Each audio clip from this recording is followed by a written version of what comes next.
तीन नेत्र होते हैं।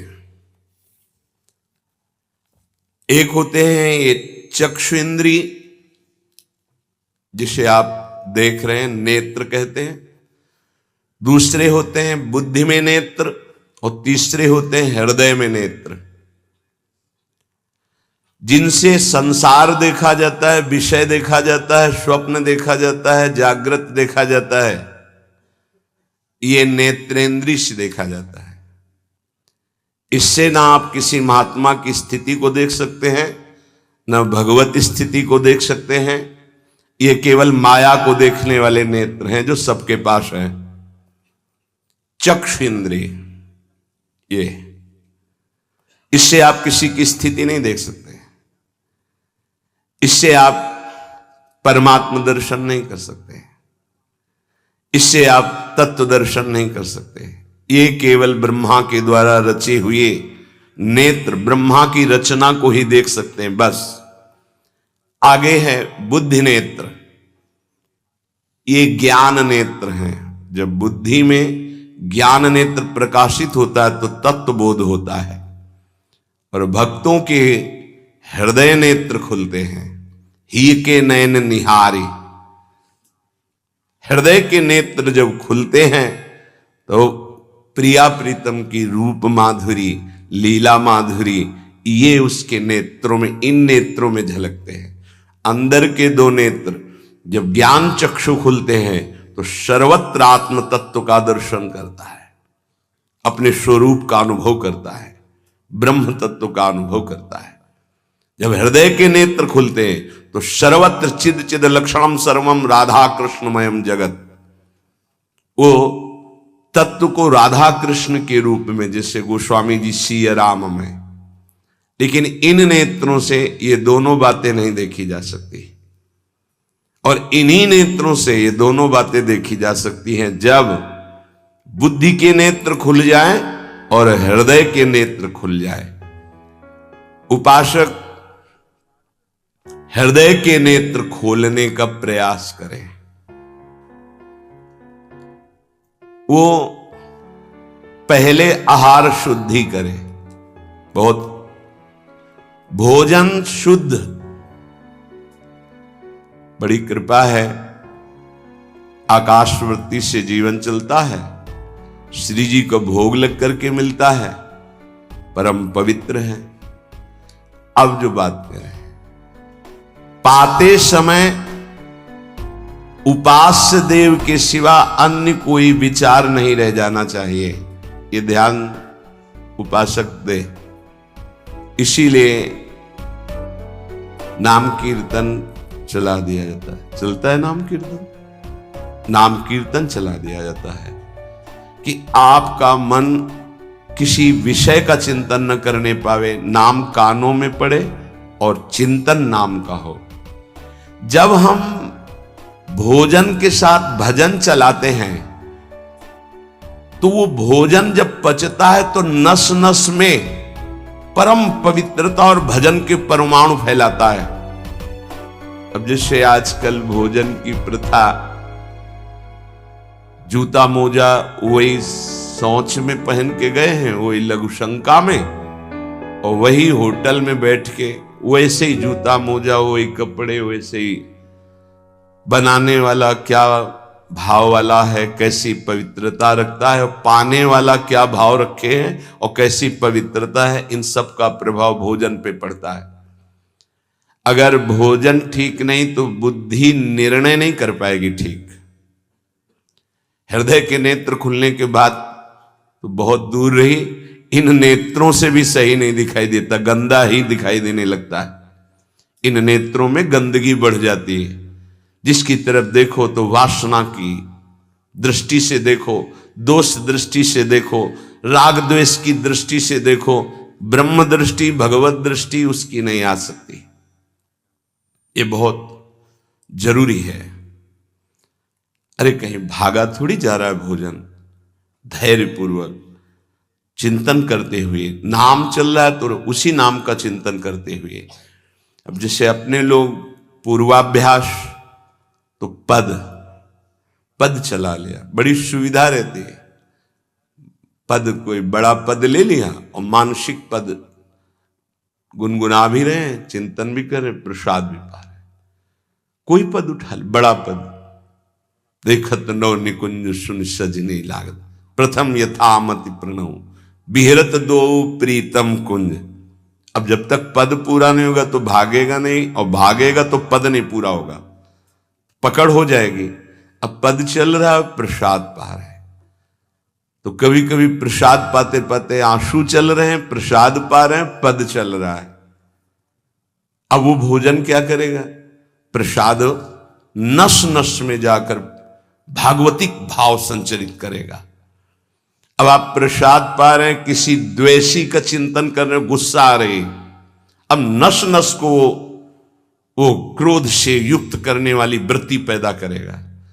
आप प्रसाद पा रहे हैं, कोई काम चिंतन कर रहे हैं, वही प्रभाव आपके अंदर पड़ेगा। हमारी पद्धति रही है प्रसाद पाने की, चाहे जितना पवित्र हो, पर भोजन पाने के पहले हाथ पैर धोए गए, कुल्ला किया गया, पवित्र हो करके फिर वहां बैठ करके, पद्धति थी आसन पीढ़ा चटाई बिछा दी गई, पवित्रता पूर्वक बैठे, भोग सामने आया, भगवद अर्पित प्रसाद है तो जय जयकार और कीर्तन करके पा रहे हैं। अगर वो ऐसी जगह से मिला है, भगवद अर्पित नहीं है, तो अपने सामने 1 मिनट रुक कर भगवद अर्पित करते हैं, फिर जय जयकार इष्ट की, गुरुदेव की, भगवान नामों की गूंज करके फिर पाते। वो प्रसाद हमारे हृदय में पवित्र भाव पैदा करेगा, भजन बढ़ेगा। भजन से ही हृदय के नेत्र खुलते हैं, भजन से हृदय के नेत्र, और हृदय के नेत्रों से ही प्रियालाल का दर्शन होता है, प्रियालाल का लीला चिंतन होता है। जो अपनी नस नस में नाम, पवित्रता, भक्ति, ज्ञान, तो भोजन में बहुत सावधान रहिए। ये 24 घंटे के लिए हमारे विचारों को अपवित्र या पवित्र करेगा भोजन। अगर अशुद्ध भोजन हो गया तो 2-3 दिन तक तो विक्षेप पड़ेगा ही। अगर बहुत ही निषिद्ध भोजन हो गया तो हो सकता है कि भजन भी रुक जाए, विक्षेप क्या रुक जाए, ऐसा ऐसा भोजन होता है। भोजन बहुत संभाल के, भले भूखा रहना पड़े तो अच्छा है 1-2 दिन, पर ऐसा भोजन न होने पावे जो हमारे भजन को छीण करे। प्रायः जब श्री जी की शरणागति दीक्षा दी जाती है यहाँ, तो पहला कि तुम्हें 11 माला गुरु मंत्र के तो करने ही हैं, दूसरा 12 पद चतुरासी जी के पढ़ने ही हैं पक्का, तीसरा तुम्हें उस रसोई से कभी भोजन नहीं पाना है जिसमें मांस बना है, जिसमें मांस रांधा गया है। भले तुमको वहां दाल रोटी खीर और ये सब बना के दे, पर वो सात्विक भोजन नहीं होगा, वो राक्षसी भोजन होगा, क्योंकि वो रसोई अपवित्र है, उसके पात्र पवित्र। ये दीक्षा के समय दिया जाता है। चौथा, जो तुम्हारे उपासना की, इष्ट की, गुरुदेव की, संतों की, भगवत स्वरूपों की निंदा करे, वो चाहे रिश्तेदार, नातेदार, चाहे कोई भी हो, हम उससे संभाषण बैठकर नहीं करेंगे, कान में उंगली डालकर राधा राधा बोलकर चले जाएंगे। ये दीक्षा के समय शिक्षा दी जाती है। यदि आप अपने कुसंग को नहीं त्याग सके, भोजन का सुधार नहीं कर सके, तो भजन में रुचि नहीं होगी। ध्यान रखना, हम जैसा अन्न पाते हैं वैसा मन बनता है, जैसा मन होता है वैसे ही चिंतन होता है। हमें हृदय के नेत्र खोलने हैं तो हमें आहार पवित्र करना है। पवित्र आहार पवित्र चिंतन के साथ हमें पाना है, ऐसे जल्दीबाजी नहीं। जल्दीबाजी है तो हम नहीं पा रहे हैं, जब हमें समय होगा पा लेंगे। कोई प्राण थोड़ी निकल जाएंगे, एक बार न पाएंगे, एक दिन ना पाएंगे, नहीं निकलते। कई कई दिन भोजन न पाने पर भी ऐसा नहीं होता कि प्राण निकल गए। बड़ी सामर्थ्य है, प्रभु ने सामर्थ्य दी है। उपासक सावधान रहे, कहीं प्रसाद पाते समय कोई ऐसा दृश्य, ऐसी वार्ता न कर बैठे जो भजन में बड़ी हानि पैदा कर दे। जैसे आप मोबाइल रख लिए और आप ऐसे दृश्य देख रहे हो जो आपका सर्वनाश करने वाले हो, भोजन पा रहे हो, तो आप निश्चित समझ लेना, निश्चित भ्रष्ट हो जाओगे, आगे नहीं बढ़ पाओगे, गिर जाओगे। भोजन के समय यदि आपका मन पद में नहीं लग रहा, भजन में नहीं लग रहा, तो जैसे यंत्र है आपके पास, तो चतुरासी जी लगा दीजिए, सत्संग लगा दीजिए। आपका चिंतन बनना चाहिए भागवतिक, कोई गलत चिंतन नहीं। और अगर कोई पास बैठा है तो वार्ता नहीं होनी चाहिए।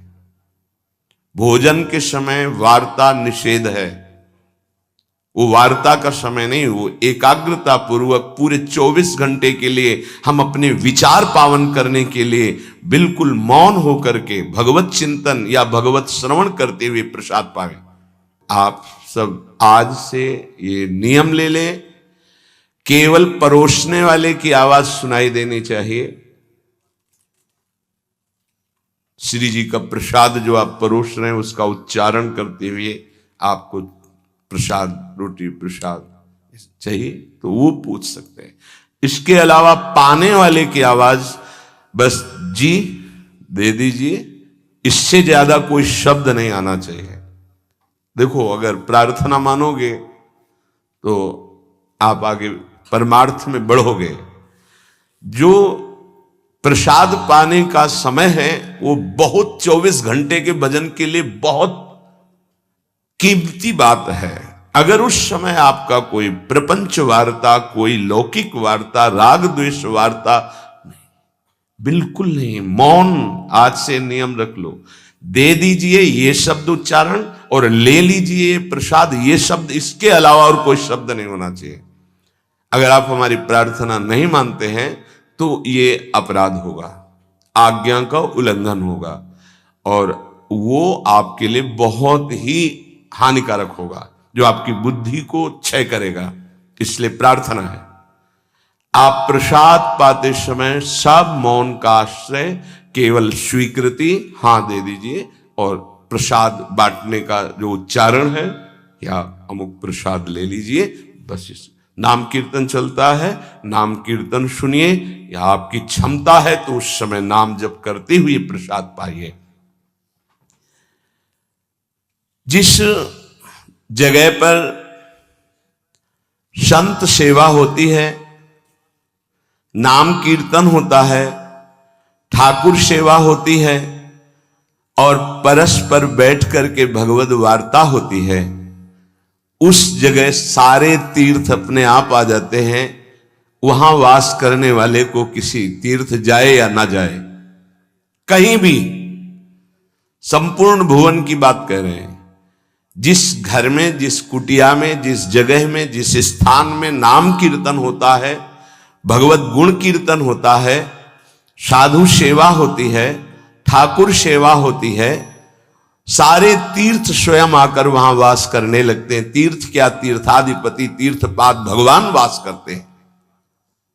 जहां भगवान नाम कीर्तन, भगवत गुण गायन होता है, भगवान प्रकट होते हैं। मदभक्ता यत्र गायन्ति तत्र तिष्ठामि नारद, नाम वाणी जहां श्याम श्यामा तहां। सारे तीर्थ स्वयं वहां वास करते हैं। कुछ गृहस्थ जन कहते हैं हमारे घर में कोई चक्कर है, कोई टुटका कर दिया, कोई परेशानी। हम कह रहे हैं नाम कीर्तन कीजिए, ठाकुर सेवा घर में विराजमान कीजिए, 30 मिनट बैठ करके भगवत चर्चा कीजिए। हिंदी आती है, संस्कृत आती, जो जैसे भी आप, भागवत है, गीता जी है, रामायण जी है, भगवत चर्चा गुणगान कर रहे हैं प्रभु कुछ। उस घर में कोई अमंगल, कोई भूत प्रेत, कोई चक्कर, ऊपरी नीचरी कोई बाधा, ग्रह नक्षत्र कुछ नहीं, किसी को समझ नहीं आती कैसे सर्व मंगल में भगवान का नाम समस्त पापों का नाश करके महामोद प्रकाशित करता है। अरे जहां एक भक्त बैठ करके नाम जब कीर्तन करता है और जहां पूरा परिवार बैठकर नाम कीर्तन करे, उसका कितना प्रभाव होगा। एक भक्त करे तो उसके प्रभाव का वर्णन होता है। पूरा परिवार नाम कीर्तन कर रहा है, पूरा परिवार ठाकुर सेवा में बैठ करके 5 मिनट ही सही, आरती पूजा प्रणाम नमस्कार, पूरा परिवार 30 मिनट बैठकर भगवत चर्चा सुन रहा है, कोई एक भगवत चर्चा कर रहा है, वो तीर्थ है घर। फिर ये तो परम धाम है, यहां तो महामोद मंगलमय है, यहां तो अखंड नाम कीर्तन भगवत चर्चा सब चलती ही रहती। आपको सावधान रहना, जो एक बार आदेश हो जाए उसका उल्लंघन ठीक नहीं है, और उसको तत्काल लागू किया जाए। अगर नहीं किया जाता तो उसे प्रमाद स्थिति कहते हैं, और फिर बुद्धि भ्रष्ट हो जाती है। कोई भी, चाहे वो साध्वी हो या उपासक हो, साधु हो, आज्ञा का उल्लंघन करने का स्वभाव ना डाले, नहीं तो प्रमाद स्थिति घसीट ले जाएगी। आज से जहां प्रसाद पाना प्रारंभ होता है और प्रसाद आचमन करने तक मौन, फिर हमें वार्ता ही किसी से करनी। प्रसाद पाने के समय वार्ता, ये तो हमें बात समझ में ही नहीं आई। उस समय कौन सी संगोष्ठी होती है, उस समय कौन सा प्रसंग होता है प्रिया प्रीतम के लीला चरित्र का। उस समय तो हम प्रसाद का स्वाद लेते हैं, उच्छिष्टामृत भुक्त वैव, प्यारी जो प्यारे जो ने पाया है, और नाम कीर्तन करते हैं। तो हमारे हृदय के नेत्र खुलेंगे, तभी तो हमारी भजन में रुचि बढ़ेगी। जब हमारा प्रसाद पाते समय भजन होगा, बहुत ध्यान देने की बात है ये। अगर प्रसाद पाते समय प्रपंच, तो 24 घंटे प्रपंच चिंतन चलेगा। अगर प्रसाद पाते समय राग द्वेष की चर्चा, काम क्रोध की वार्ता, तो हृदय मलिन हो जाएगा। हम प्रसाद पाते हैं पवित्रता के लिए, प्राण पोषण के लिए। तो प्राण पोषण और पवित्रता दोनों होगी भगवत चिंतन से। केवल प्राण पोषण हुआ, बुद्धि अपवित्र हो गई, तो फायदा क्या। जो नाम जप करता है उसको कभी ये चिंता नहीं करनी कि अब हमारे जो पूर्व पाप हैं वो कैसे नष्ट होंगे। वज्रम पाप मही भृताम, जैसे पर्वत को चूर चूर करने के लिए देवराज इंद्र जब वज्र का प्रहार करते हैं तो वो धूल हो जाता है, ऐसे पहाड़ जैसे भी पाप हों और नाम जप करे तो नाम जप क्या करता है, वज्र के समान उस पहाड़ जैसे पाप पर टूट पड़ता है और उसे धूल धूसरित कर देता है। वज्रम पाप मही भृताम, हमें नाम पर ध्यान देना है। कैसे नाम जब छूट जाता है उपासक होकर भगवत प्राप्ति का लक्ष्य बना के, और तुम्हें चैन है, इसका मतलब है आपका लक्ष्य भी भजन भगवत प्राप्ति नहीं बना। नहीं तो चैन के तद विस्मरणेन परम व्याकुलते थे। भगवद्रोद्रेकस्य सिद्धौषधम, ये नाम संसार रोग के आवेश को शांत करने की सिद्ध औषधि है। जासु नाम भव भेषज, ये भगवान नाम ये भव रोग की अचूक औषधि है। अर्थात नाम जापक को भी ये भी चिंता नहीं करने की हमारा कल्याण होगा कि नहीं। नाम चल रहा है, ये हमें भव समुद्र से पार ही नहीं, भव समुद्र को सुखा देगा। नाम लेत भव सिंधु सुखाही, करो विचार सुजन मन माही। पाप के पर्वत को वज्र की तरह नाम टूटकर धूल धूसरित कर देता है और भव समुद्र को सुखा देता है। पार जाने की जरूरतें नहीं, खत्म ही हो जाता है, कल्याण की चिंता नहीं। मिथ्या ज्ञान निशा विशाल तमसस तिगमांशु बिंबोदय, ये नाम अज्ञान रूपी घोर अंधकारमयी रात्रि के नाश के लिए भगवान भुवन भास्कर सूर्य के समान है। उपासक को भी यह भी चिंता नहीं करनी कि हमें तो कोई ज्ञान नहीं है, हमारे अंदर तो अभी बड़े आकर्षण है संसार के, अविद्या है। बिल्कुल चिंता मत करो। नाम जब चल रहा तो जैसे घोर अंधकार रात्रि में है, सूर्य उदय होते ही वो सब नष्ट हो जाता है, ऐसे ही नाम जापक के हृदय का अज्ञान अंधकार नष्ट करने के लिए भगवान नाम सुंदर ज्ञान प्रकाश कर देते हैं।